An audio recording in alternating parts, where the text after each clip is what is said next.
in court. We're joined in studio by Mr. ZweMart Dlamini, who's the managing director of Swaziland News. We're also, but Zweli, your thoughts?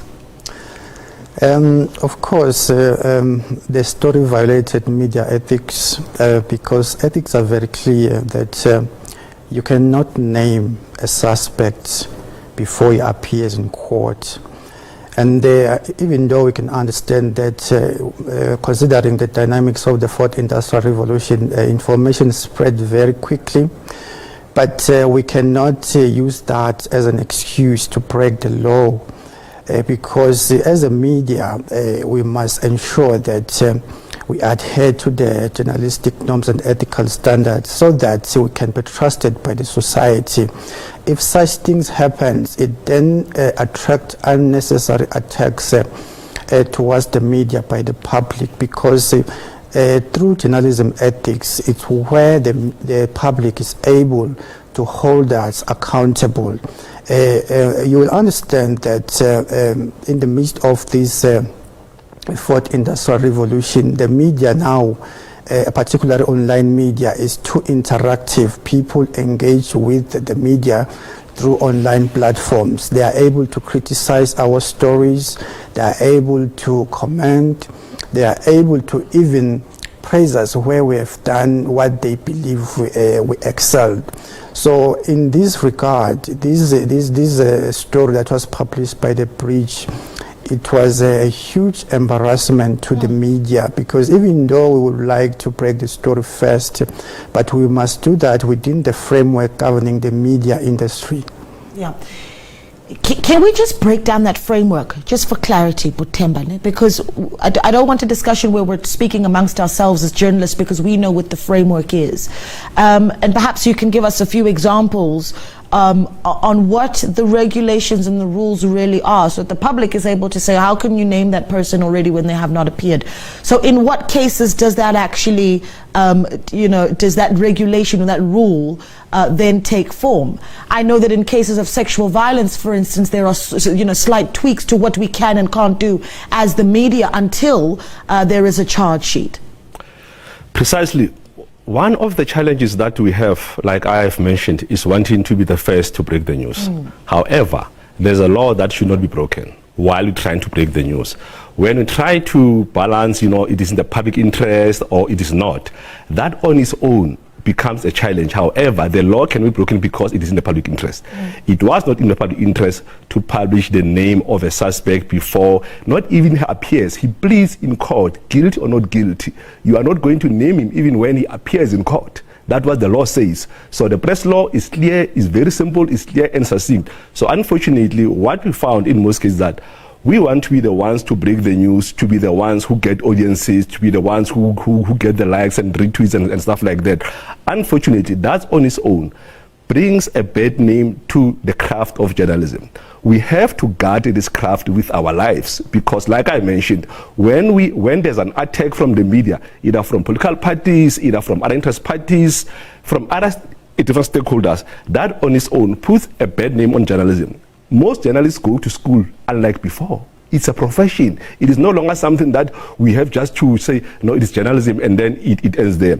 Journalism, we are not going to be allowed to be called names like paparazzis and stuff like that. Yes. We are the fourth estate, and as a fourth estate, we take care of the judiciary, the executive, and the other spheres and the legislation. So in so doing, we play a very, very critical role in a democracy. And in South Africa, it is where we are honestly, seriously obsessed with ensuring that based on what the Press Council does, I'm a member of Press Council. Yes. We sit there to sit and adjudicate and say that we cannot be going and be rogue and be reckless in the work that we do as journalists.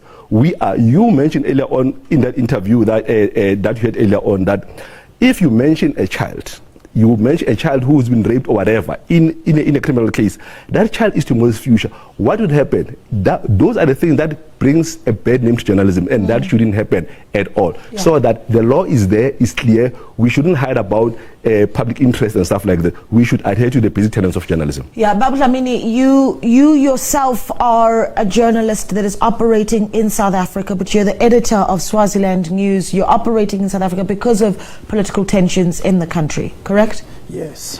When you saw this story, there's the headline right there. Pudebo man arrested in connection with the death of Gadi's daughter. Perhaps you can give us some context on who Pudebo is, because the viewers may not actually know, and that actually speaks to whether or not you feel that this was a politically motivated article. Yes, of course. Pudebo is Eswati's leading or largest opposition party that is advocating for democratic reforms. And the fact that the suspect is linked to Pudebo, they may then make the matter to be of public interest. But then when we published the story, we made sure that we don't reveal the name before the suspect appeared in court, even though the other publication had revealed the name. And the members of the public blasted us, saying we are censoring ourselves because now the name is known. But we made sure that we don't reveal the name because it was ethically wrong until the suspect appeared in court. So when we saw the story, we said, we knew that they've made a huge blunder. Maybe they will come back and apologize, because the ethics are clear that you cannot reveal the name of a suspect before he or she appears in court. Maybe I can also touch on ethics with regards to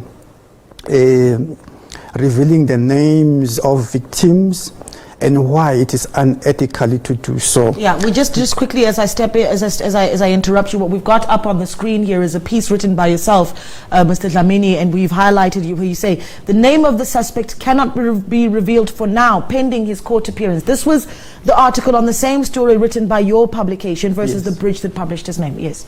Yes, because why we are doing this, because it's very important to explain. Let's say the suspect has been questioned by the police and then later released. Then you have embarrassed the person as a journalist. We need to understand that even though we inform the public, we must do that without violating human rights, particularly the right to human dignity.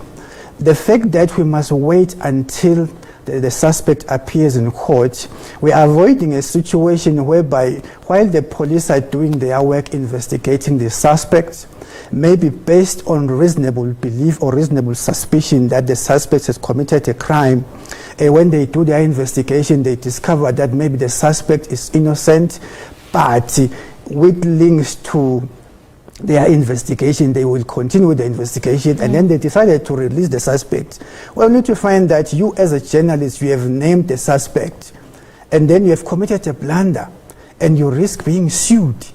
So it's very important to avoid such situation and not to be pressured by public pressure through social media, because social media, as a journalist, you must be able to contain or manage the pressure that comes with social media. You know, I'm thinking about the power of media, actually, as you're talking about that.